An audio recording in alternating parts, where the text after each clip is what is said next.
Doctor. Attorney. And now, the official injury law firm partner of the Denver Broncos. Ramos Law. What makes us different makes us better.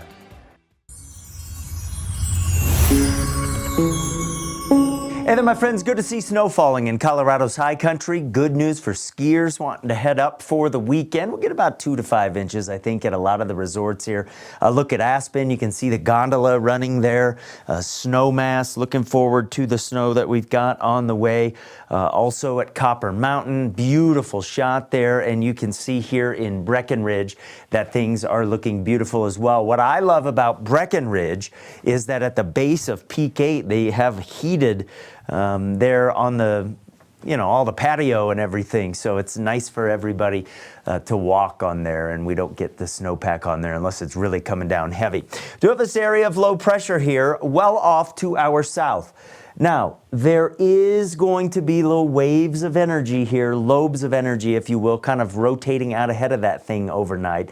And I want to show you southern Colorado here. The radar is actually down, so our coverage is not as good as what we're getting from the other radars. But this is our chance of moisture here until, for areas east of the mountains, maybe late next week. So whatever we get, even though it's not going to be all that heavy, here's hoping you get some. And the sky's been getting lower and lower through the course of the afternoon.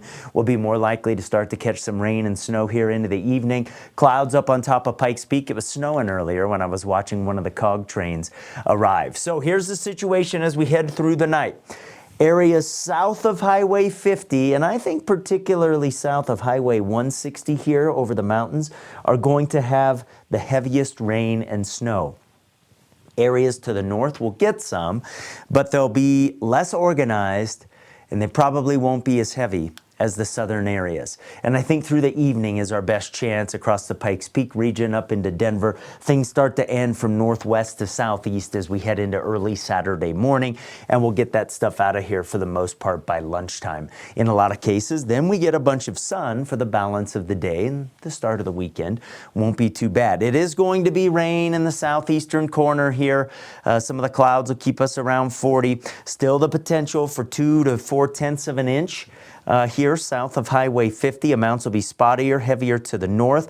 I think around Cuchara and the Spanish Peaks will be some of the heaviest snow, maybe 3 to 6 inches in there of a heavy wet snow. Farther to the north, again, spottier, more likely to be on the cooler surfaces and things like that, and then the snow up across the ski resorts. So we'll watch the Sangre de Cristos here. You get too low, it's just too warm of a storm to do much. So elevation certainly playing a role here, and I don't think most areas in Fremont County are going to have an issue, but some of the mountain areas will. And then by the afternoon on Saturday, a couple breezes, but temps in the 50s and 60s east of the mountains, with 50s for some of the mountain valleys. It'll be a good afternoon to be outside.